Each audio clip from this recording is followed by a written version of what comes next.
It's good to be here. I like this spot. It's good. We picked a good spot to do this. And so thank you for the people who are helping make this possible at this location as well. I want to tell you that we don't do this enough anymore. Open conversations, unfiltered by the media distorting what we have to say. There's no social media algorithms in the air right now. There's no TV screens in the air. And I think what's happened in this country is we now have this culture of fear that has spread across America like an epidemic. Fear of losing your job. Fear of your kids getting a bad grade in school. Fear of becoming an outcast in your own community. And that culture of fear has totally replaced our culture of free speech in America. And if you ask me what is the best measure of our country's health, I'll tell you what it is.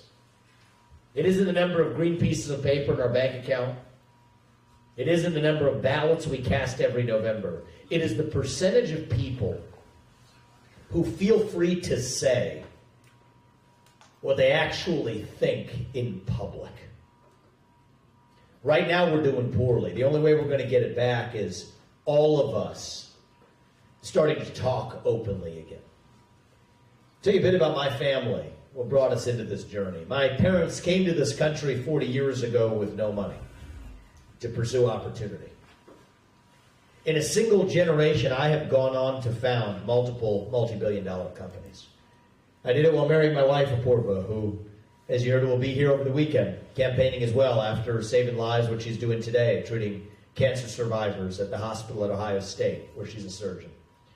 Raising our two sons, who'll be with us this weekend as well, following our faith in God. That's the American dream. I'm genuinely worried that American dream isn't going to exist for our two sons and their generation unless we step up and do something about it. I say it's all up to us, not just me. It's every one of us stepping up to play our part.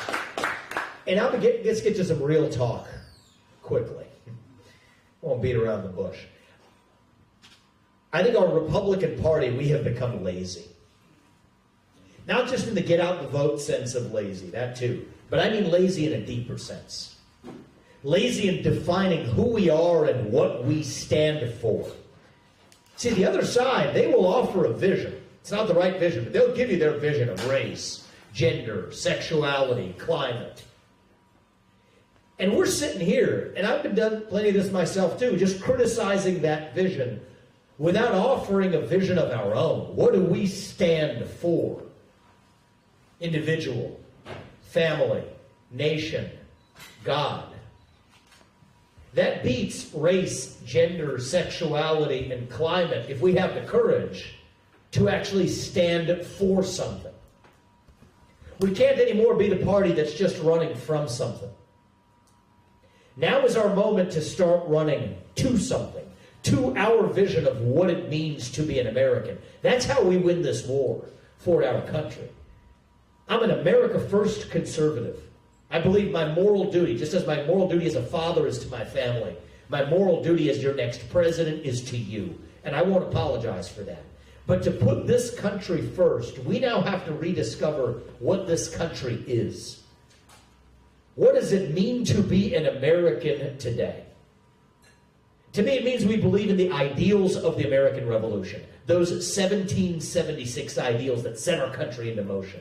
Ideals like meritocracy and the pursuit of excellence. The idea that you get ahead in this country not on the color of your skin, but on the content of your character and your contributions. That is why I've said that we will end racial quota systems and affirmative action in every area of American life. It's been a cancer on our national soul, and we are done with it. It means we believe in the rule of law. And I say this as the kid of legal immigrants to this country. That means your first act of entering this country cannot break the law. That is why we will use our own military to secure our own southern border and our northern border too. That's what it means to stand for the rule of law in the United States of America. It means that we, the people, create a government that is accountable to us, not the other way around. That the people who we elect to run the government ought to be the ones who actually run the government. Not the shadow government and those three-letter agencies that's running the show today. So you know what? If I can't be your next president for more than 8 years, which I think is a good thing, neither should any of those federal bureaucrats reporting into me either. 8-year term limits for the bureaucracy instead of civil service protections. That is how you drain the swamp. 75% reduction in the number of federal bureaucrats by the end of my first term. Half of that by the end of the first month. I'll tell you how. That's how you drain the swamp. Shut down government agencies that should not exist. From the ATF to the CDC, to the FBI, to the U.S. Department of Education. We are going to get in there and shut them down. Don't start with last year's budget as a baseline and then try to massage it around the edges. Start with 0 as the baseline and ask what's actually necessary. That's how I run my companies. I'm not a politician, I'm a businessman. It's what it's going to take. That's how we're actually going to fight this national debt and revive our republic. What does it mean to be an American? It means we deserve elections that we can trust, that we can believe in. Single-day voting on election day as a national holiday with paper ballots and government-issued voter ID to match the voter file, and yes, English as the sole language that appears on a ballot. That's not controversial, that's common sense. These aren't black ideas or white ideas. These aren't even Democrat ideas or Republican ideas, not really. These are American ideals that we fought a revolution to secure in this country. And I believe deep in my heart that those ideals still exist. I'm running for president to revive them. You look at the coins, the back of your coins, what does it say on each of them? It says E pluribus unum. That means from many, one. That's what we've lost in this country. We've been taught to celebrate our diversity and our differences so much that we forgot all of the ways we are really just the same as Americans, bound by that common set of ideals. And here's how we're going to get it back. It's going to be what I said at the very beginning. By all of us, not just me, all of us, starting to speak our minds in the open again. Say in public what you will say in private at the dinner table. Say it with a spine. Say it with conviction. Say it with respect. But part of respect is that you respect your neighbor enough to tell him what you actually think. That is what this campaign is all about. Speaking the truth, not just when it's easy, but when it's hard. Speaking the truth, not just to the Democrats on the other side, but to our own side right here in the Republican Party. There's a reason why I'm the only candidate in this race who can even touch certain topics. Like that carbon dioxide capture pipeline that's making its way across this state using eminent domain to use the land of farmers who don't want it in their backyard. Now, one other Republican candidate will touch that. I'll tell you why.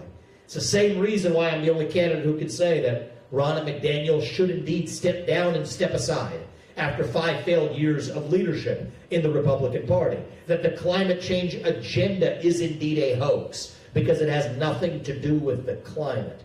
That I'll pardon every peaceful January 6th protester because that's what it means to stand for one standard of the rule of law in the United States. There's a reason why I'm the only candidate in this race who can say these things. Every politician dances to the tune of their biggest donor. It's like a fact of nature. And in my case, that biggest donor is me. I don't report to them. I report to you, the people of this country. The things I'm telling you, they're controversial. Did you guys see that CNN town hall the other night? It was here in Iowa. Yeah, they didn't want you to hear some of those things I had to say, but I didn't let them stop me. They're controversial not because they're false, but because they are true. That's what we're doing in this campaign, speaking that truth without apology. That God is real.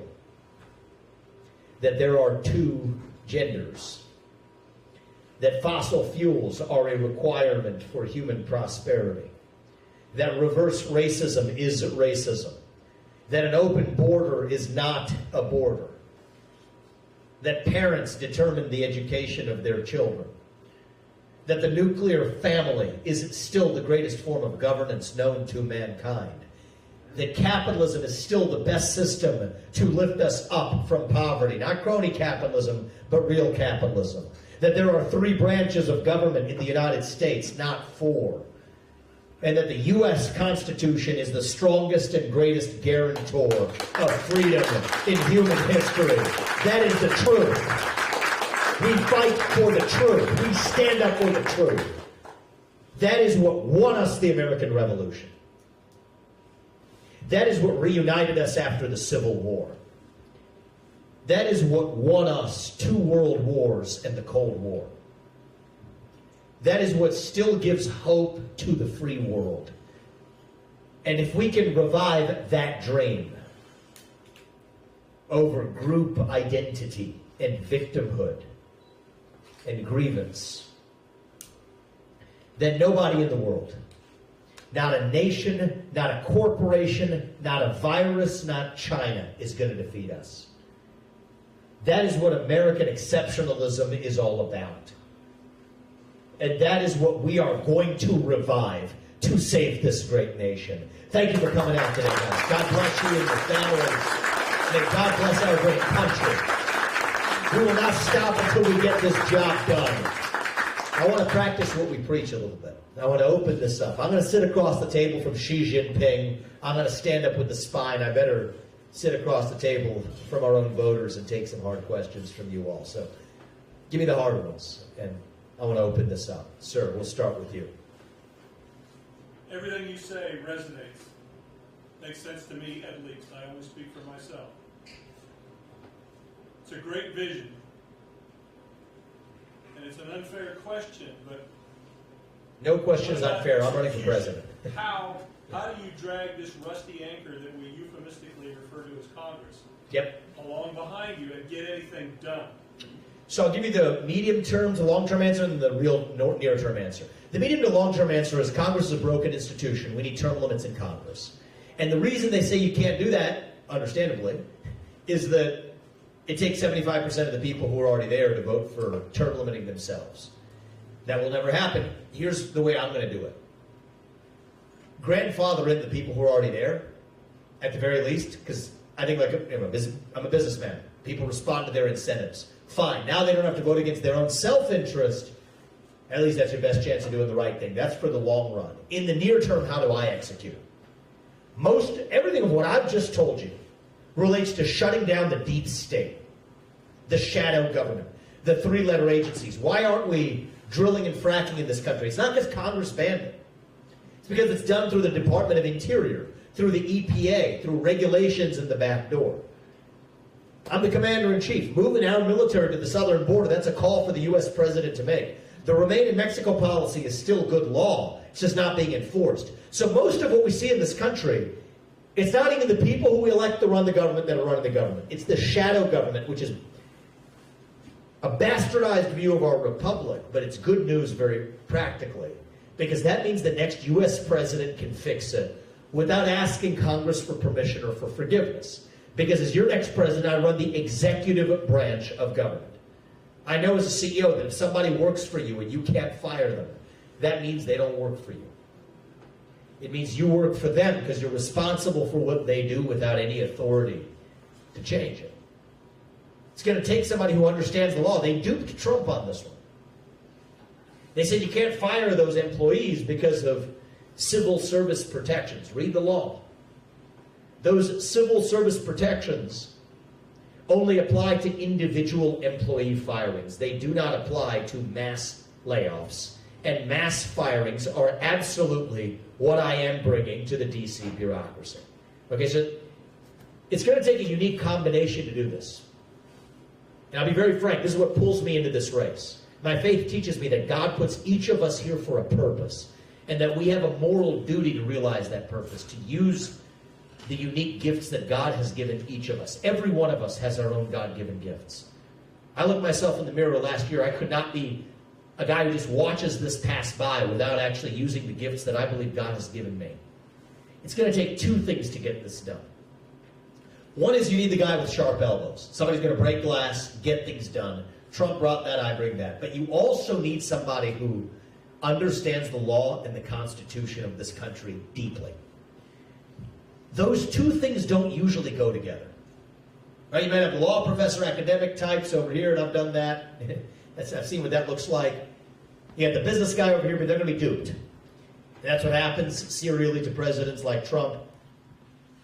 It's going to take both to get this job done, and especially somebody now more than ever with fresh legs, coming from the next generation to reach and lead the new generation of Americans. So the way I look at it is I give my predecessor Trump a lot of credit. He rolled over that log. We saw what crawled out. I'm bringing the pesticide. That's my job. And it's not even the Congress. We're going to put that to one side. We're going to start with fixing the executive branch of the government itself. We have a Supreme Court who agrees with me 6-3. They'll sue me. That's great. We go to the Supreme Court, codify that in judicial precedent so that the next guy who comes after me in January 2033 won't have his hands tied in the same way. That's how we drive change in this country. This is our opportunity to do it. We don't have a lot of time. I mean, if the interest payments on our national debt become the largest line item in our federal budget, that's about 5 years from now. I don't think we have a country left. It's quicksand from there. If my kids are in high school before we get this right, I think we're done. But that's what pulls me into this race. That's, I believe, my purpose. I'm going to do my part. I'm going to ask you to do yours. We're going to save this country together. You all go first in Iowa for a reason, by the way. January 15th. It's the equivalent of 1 million people speaking through your vote. That's the impact that it has on who the next president is. So we've got our plans baked. We're ready to go. All I need to do is win this election. If I win the Iowa caucus, I'm your next president. And that's not up to me. That's up to you, the people of this state. And we're trusting you to do your part, too. Thank you, my man. I appreciate it. I'll go right there behind you. Yeah. You listed 4 good points at the very beginning, starting with individual and ending with God. Yes. Would you be willing to mix that up and start with God? Yes. I was going from lowest to highest. Individual, family, nation, God. Let me use this as an opportunity to tell you about my faith, if that's of interest to people here, right? Please. It's important to me. So it's what guides me in my journey. So I'm Hindu, actually, which is a little different than traditional Christians who have usually run for president. I was educated in Christian schools at St. Xavier and high school in Cincinnati, and that's what allows me to tell you with confidence that we share the same value set in common. The values this nation was founded on, those are the values that I was raised in. I told you the core of my faith. God puts us here for a purpose. He works through us. He works through us in different ways. But we're still equal because God resides in each of us, because we're equal in the eyes of God. That's where our equality, the idea that all men are created equal, endowed by their Creator with certain inalienable rights, that's where it comes from. That equality and those rights, they come from God.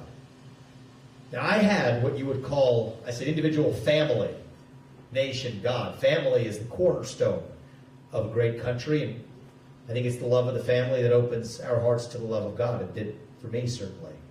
My parents were the ones who instilled my faith in me. And I'm great. I left it in my teen years and early 20s, but came back to it as an adult. I had what you call not a traditional upbringing, but a very traditional upbringing. They taught us that family is the foundation, that marriage is sacred. It's between a man and a woman. That divorce is not some option you just choose off a menu when things go wrong. That the good things in life involve a sacrifice, that adultery is wrong, that abstinence before marriage is the way to go, that there's more to this life than just this life, but eternal life. That's what my parents taught me. So I got to St. X High School in ninth grade when I was 14 years old, and I read the Ten Commandments actually for the first time then. What do they say? There's one true God. Don't take his name in vain. Observe the Sabbath. Honor your parents. Don't kill, don't lie, don't cheat, don't steal, don't commit adultery, don't covet. Didn't feel like I was reading those for the first time. And those can feel like foreign values today. I don't think they're foreign to most of us.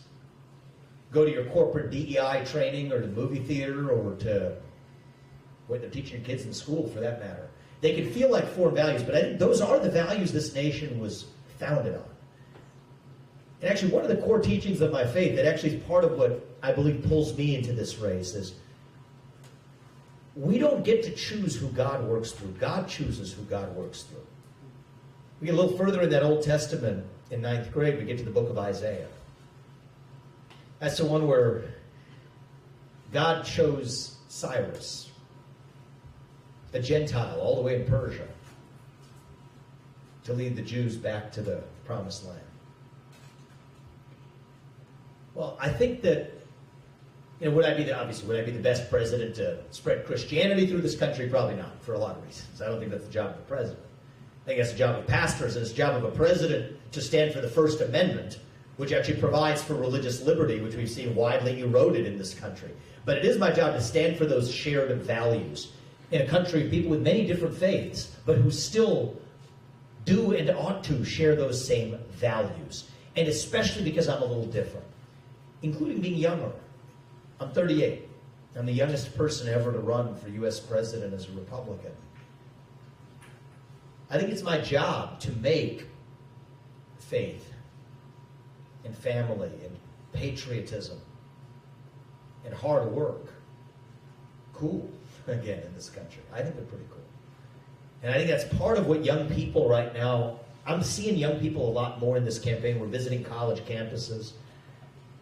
We're bringing a lot of them along. I think that's why we're going to deliver a major shock. I think we're going to win the Iowa caucus, actually, because many of the people who are supporting us, most of them have not been polled. Many of them are first-timers. I think we're going to win the general election in a landslide for the same reason. But what I see isn't a group of young people who are hostile to these values. It's not. That's what we're taught to believe. It's not. It's that many of us are lost, starved for purpose and meaning and identity at a time in our history when the things that used to fill that void, belief in God, belief in country, belief in self, those things have disappeared, which leave a black hole in our heart, a vacuum. When you have a hole the size of God in your heart and God does not fill it, something else will. When you don't pledge allegiance to that flag, you're going to quite literally pledge allegiance to a different flag, the transgender flag. That's what that's about. That's half the job of the next U.S. president, not just the policy, getting there with the sharp elbows, absolutely shut down the federal bureaucracy, that I will do, but also equally to revive our national character, to answer who we are as Americans. And I think that that's probably the more important duty of the next U.S. president. That's the standard I want you to hold us to. Revive that national character. Do you have kids, if you don't mind me asking? I have a grown daughter and 2 grandchildren. And 2 grandchildren. How old are they? 26 and 16. The grandchildren? Yeah. Oh, wow. You look younger than I would have expected that, for that. Well, my children are 3.5 and a year and a half old, about that. And certainly the standard I want to hold our president to, whoever that is I want to be able to look them in the eye and tell them in good conscience that I want you to grow up and be like him. Whoever that is in the White House. That's the standard I want you to hold us to as well. I think if we do that, our country's best days are going to still yet be ahead of us. I appreciate that. Thank you for the question. I'll take a couple more before we wrap up. Thank you. So, you need the mic. So, I'm also an Ohio kid. I graduated from Madison State Christian School. I lived in Fairfield and Hamilton for 11 years. Oh, nice. Nearby to where I grew up. Yeah, so as soon as it was like, oh, this guy's from Cincinnati, oh, we can do this. So, I grew up on my mom reading me Bible stories every night and Star Trek novels and counterterrorism. And I grew up with a lot of this is what happens. The governments step in, outside groups step in, and they destroy a country. It worked in China, it worked in Germany, I mean, it worked in the Middle East in so many different ways, whether it was 700 years ago or not. How do you deal with Frederick Taylor and Woodrow Wilson's agencies? How do you take them out? Yeah. I mean, I'm not kind of like, what are you going to do? But like, what happens and what happens afterward? Yeah. I think you understand what Thomas Hobbes called the Leviathan. This is where sometimes even our own party misses the plot. Have you heard me bashing Biden here so far? Not really, because what's the point? He's not really the president. He's a puppet for the managerial class underneath him. And I just want to sort of see really what's going on. Why are you now starting to hear, years later, after the Hunter Biden bribes, years later after the documents case, where the guy was, this is back when he was a senator, has documents in his garage. Why are you just hearing about that now? The media. Well, but why is the media airing it now? They hid it for a while. It's because they're all in it together. They're getting ready to move. Yes, you said it, Newsom. That's the answer. They're just ready to move their little puppet out of the way because he's outlived their use for them and ready to trot out a new puppet instead. It's going to happen in about the next 4 or 5 months or so. That's what's happening. So why bother? I mean, this is where I told Ronna McDaniel, it is Istanbul of the Republican establishment. Says we have to beat Biden pledge. I said, why are you calling it? That's nothing to do with beating Biden. We have to revive our country from the shadow government that Biden's just a puppet for. They're going to trot out the next one. So that's really the beast. And you strike that swamp will strike back. Okay? We saw what happened with Trump. You roll over that log, we saw what crawled out. It's my job to bring the pesticide. That's what I've said. Okay? We're not playing lightly here. Use the law to our side. I'm going to give you examples. You asked me specific examples. The president has the authority to do this. The 1977 Reorganization Act. Many provisions are unexpired. They say the U.S. president has the authority under certain circumstances, if it promotes efficiency of operations in government, if it stimulates the economy or reduces redundancies in government. Under those conditions, the U.S. president can already have the authority to shut down agencies. That's what I'll use for the FBI. 35,000 employees at the FBI. 20,000 of them are in back office functions at the J. Edgar Hoover building. They still call it that. The J. Edgar Hoover building of the FBI. They're going to have to go home and find honest work in the private sector. We're done. That's it. 15,000 of them. 15,000 are investigative agents on the front lines. Good people, cops. We'll move them to the U.S. Marshals, which has been far more effective at fighting child sex trafficking rings in this country. Or to the DEA with more specialization to go after the fentanyl epidemic. Or to the Financial Crimes Enforcement Network, where you go after the future SBFs and the FTXs and financial fraudsters. This is not a slogan to me. I mean, we are locked and loaded, ready on the plans with all of these. The Department of Education, $80 billion that they're spending should go back to the pockets of parents across this country so they can decide where to send their kids to school so we have true educational competition. The small sliver that goes to vocational training, fine. We'll move that to the Department of Labor. So we'll go detail. I mean, we already have offered probably the most comprehensive detailed plans in modern American history for exactly how we're going to shut down that deep state.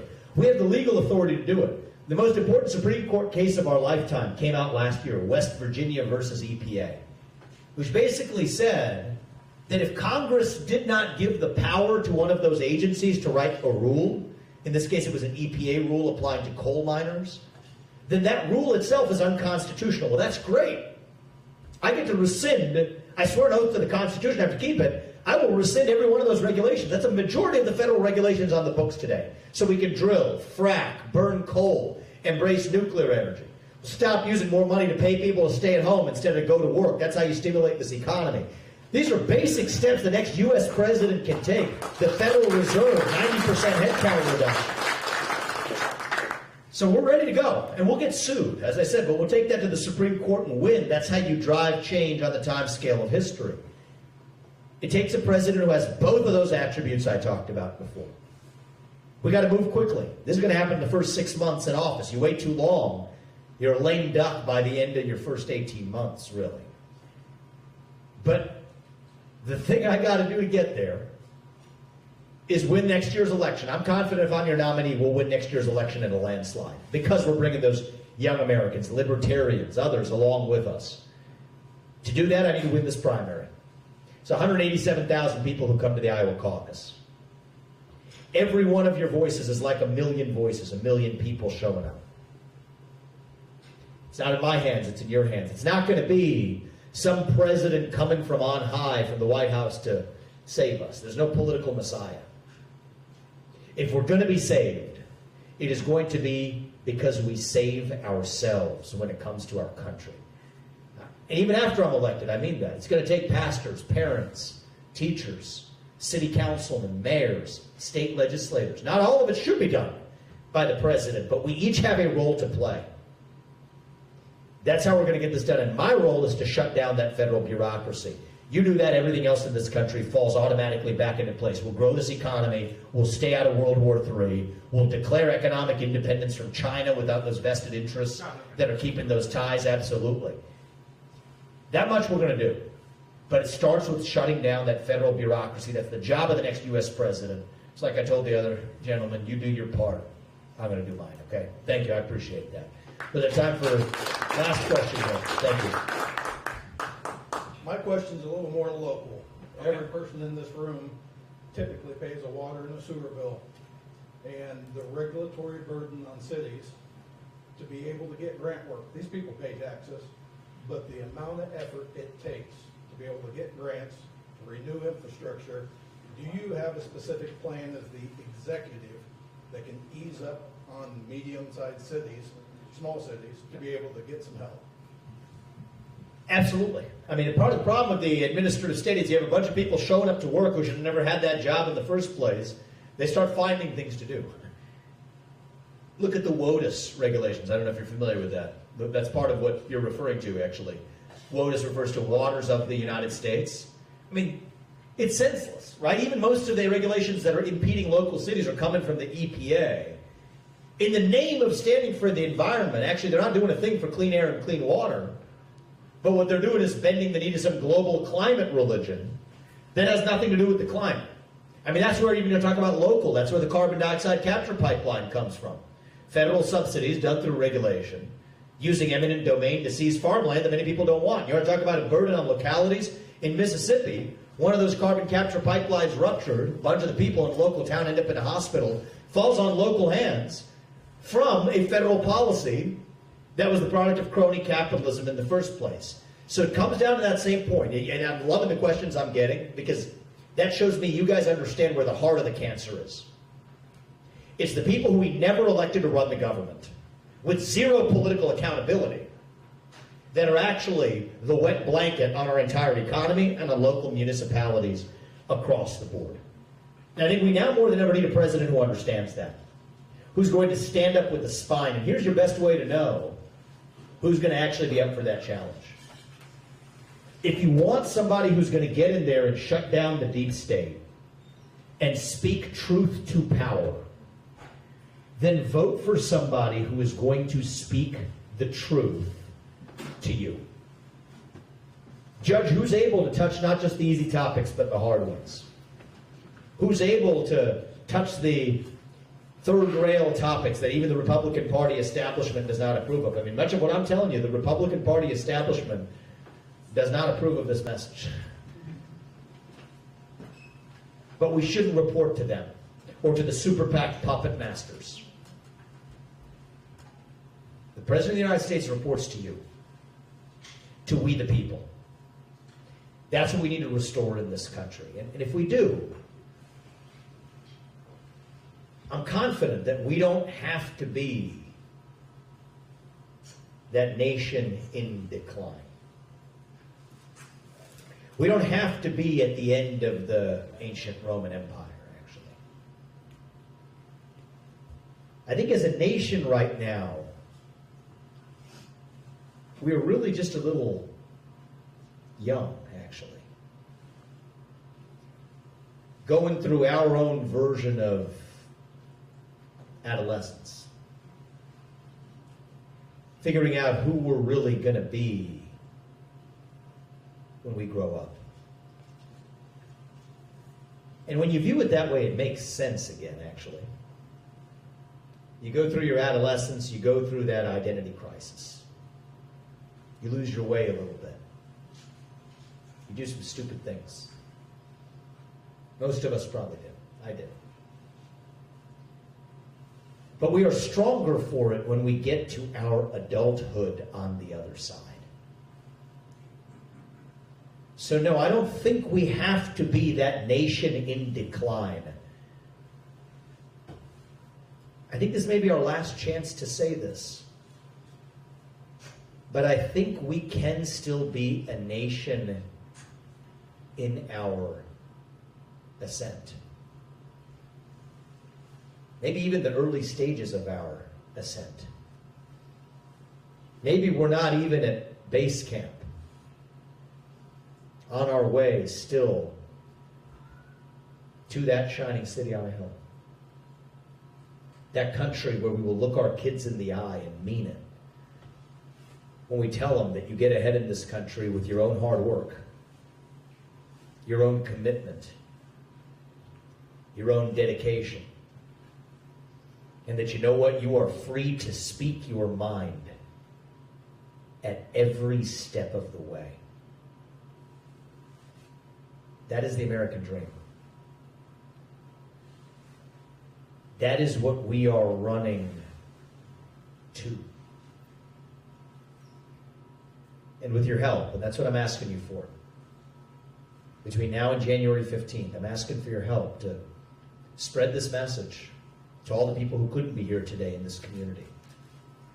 This is how it's supposed to work. It's not up to TV ads. It's up to you. With your help, that's what we're going to revive. With your help, if you all do your part, I promise you, my wife Apoorva and I and our family, we are going to do ours to make sure, not in some cheesy politician kind of way, but in a true way, make sure that our country's best days are still ahead of us. Thank you for coming. God bless you and your families. And may God bless our country, the United States of America. Thank you.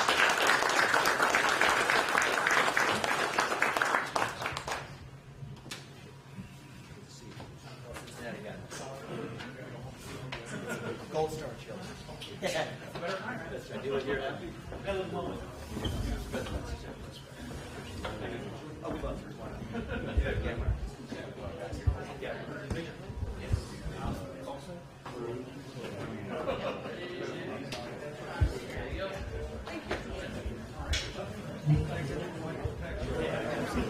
Good to see what your name. You got a win. A farmer and a lance. You are? Oh, good for you. There we go. Thank you. You got your back. Thank you. Matthew. Well, thank you guys. I appreciate it. What's your name? Pardon me? Xander. Good to see you guys. How old are you? 18. Ready? There you go. Yeah, you can vote. It's equivalent to 1 million people on January 15th. Yeah. Young people, hey Tom, here's my axe. Bring a bunch of people your age with you. It's going to shock the system. We can do that. Absolutely. Shock the system. Thank you. Thank you. Hey. Thank you.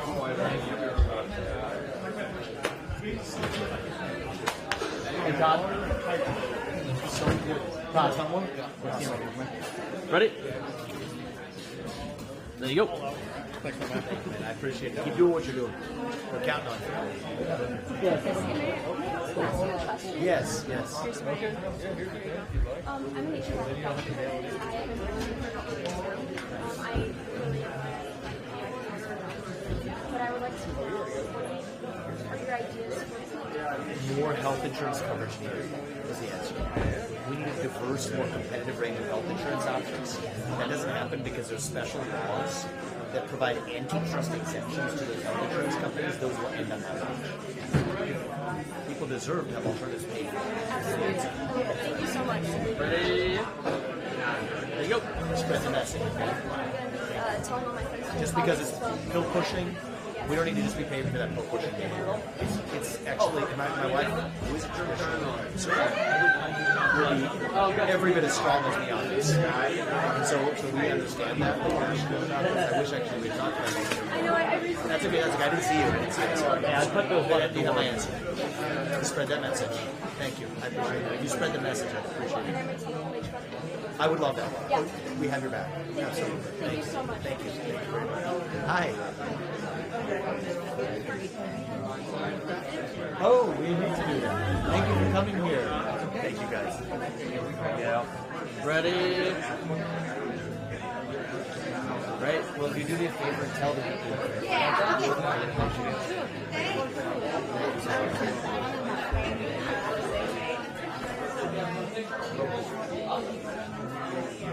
We can do this.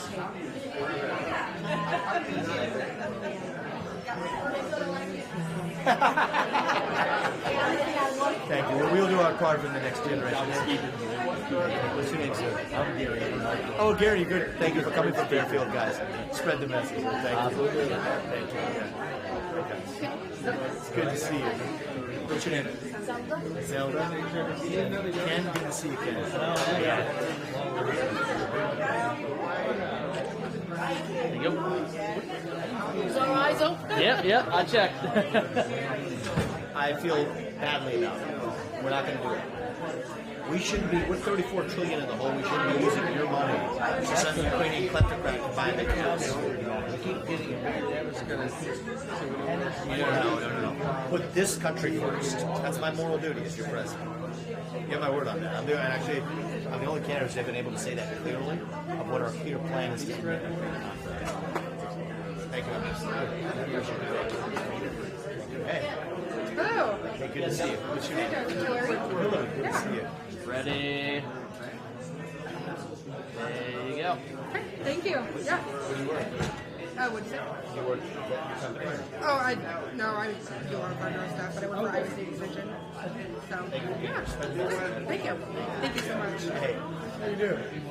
Are you guys online? Mike? Oh, I'm going to tell you right now.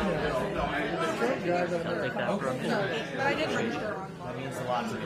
That means a lot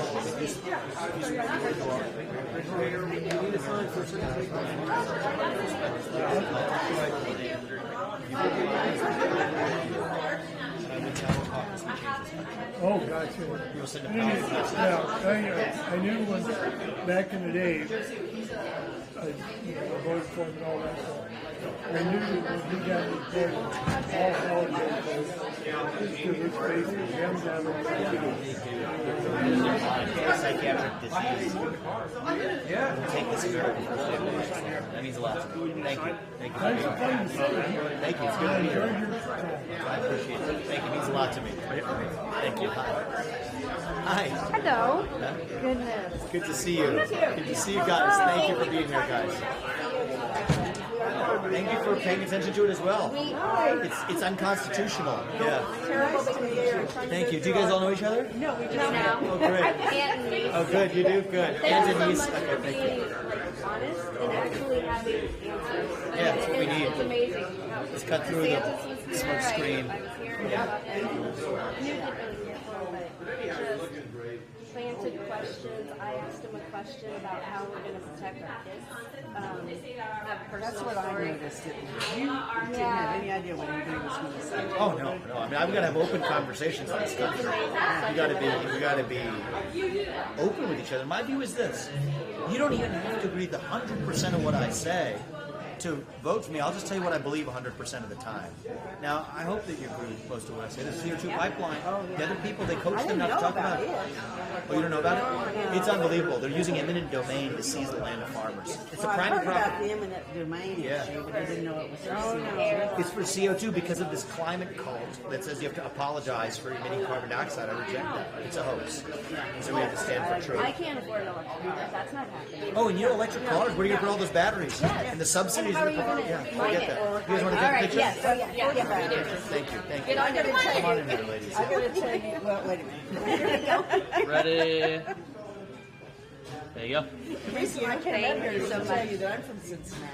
You're Cincinnati? Iowa. Oh, I knew there was one. Thank you guys. Thank you. I appreciate it. You actually knew. I did, yeah, because I grew up in Cincinnati, so I knew there was another Cincinnati in Iowa. We knew that all the way. I had never met one. I didn't know anybody in there knew it. Yeah, I knew that. I knew that growing Yeah. up because we always say Cincinnati. It's nice to meet you. Good to meet you. Thank you. Can I tell you a funny story? Is when I lived in New York, for years, people don't tell the difference between Ohio and Iowa. So when I would say I was from Cincinnati, And Idaho. some people would actually say Iowa. You know, anyway, that's good. That's fun. Yeah. It's good to see you. Thank you. Good to see you, Spread too. the message. Have safe travels. Thank you. Yeah, stay safe. Means a lot. You probably have targets. Thank you. I appreciate you. Take Thank you care. very much. I just want to say thank you for the straight answer. Thank you. That was very useful. The best we can do, right? I'll tell you what I believe 100% of the time. What's your name? Gary? Yeah, we have a clear plan. We're ready to go. All I got to do is dang election. Agreed. I believe we may have Yeah. I mean, this is what pulls me into this. I didn't think I was going to run for president a year and a half ago.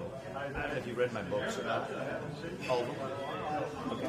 Woking, Nation of Victims, and then Capitalist Punishment. But those aren't candidate books, right? I like to get to the bottom of what's going on, but at some point we got to get somebody who knows what they're doing to execute this through. We have the most comprehensive plans anybody's ever brought to shut down the industries. I'm ready, standing and ready to get in there and do it. Now we're doing what needs to be done. Win this election. you actually wrote the meeting. I wasn't too sure about that. Thank you. We're not going to stop till we get it done. Hey, Candace. how you doing? Good. I'm with the local paper. Okay, great. One thing, you said in your speech that you have a lot of young people, especially in Iowa. But I do know that I have heard you say in the past discuss raising the voting age. Well, what I've said is every high school senior needs to be able to pass the same civics test that every immigrant has to pass in order to become a voting citizen. That's what I've said, at age 18. So every 18-year-old should. And you know what? There was actually a funny story I'll share with you. There was a 10-year-old girl in Iowa earlier this week who came to one of my events. Her name was Lena. She actually she heard that there was was this a controversial idea. She printed out a civics test that she took, 100 questions, 60% is the passing score. She scored 100 out of 100 at the age of 10. So all I think is we need to make sure that young people know something about this country before they graduate from high school and as a condition for becoming full voting citizens. And you know what? I believe every high school senior in this state will be prouder of this country and prouder as a voter when they do so. Do you have any concerns that, because this country has had tests for voting in the past? Yeah, but right now we already do. We still do. They're for immigrants. Every immigrant has to pass them. So I'm not saying make up any new ones. There have been abuses in the past, yes. Use the same test we're requiring of immigrants. That's what I would say. Okay. Thank you. And even if you don't pass that, I still think if you do some basic service to this country, you're still eligible. But the whole point is you got to have some skin in the game. You think that people who are not qualified to vote should be able to join the military? Yes. I think there's many ways to serve this country. One is knowing something about the country. Serving this country, there are people with skill sets that can serve in other ways too. I believe that. Thank you. I appreciate you. What's your name? Yes. Thank you. Hey. There we go? Yep. Okay, thank you. What's your name? Let's get a picture. Yep, we'll get two last pictures. Nice to meet you. There you go. Thank you for being here. Thank you. Thanks a lot. Thank you. Hey, thank you. It's good to meet you. Thank you. What's your name? My name's Barb. Thank you. I appreciate it. You too. What's up? Family practitioner? Oh, excellent. There is. Well, part of it, my wife, many of the procedures she does, she doesn't get paid for them. She still does them. She still does them because that's the right thing to do, but we need a more competitive health insurance marketplace that covers health, not just sickness. Right. And you know that better than most. Well,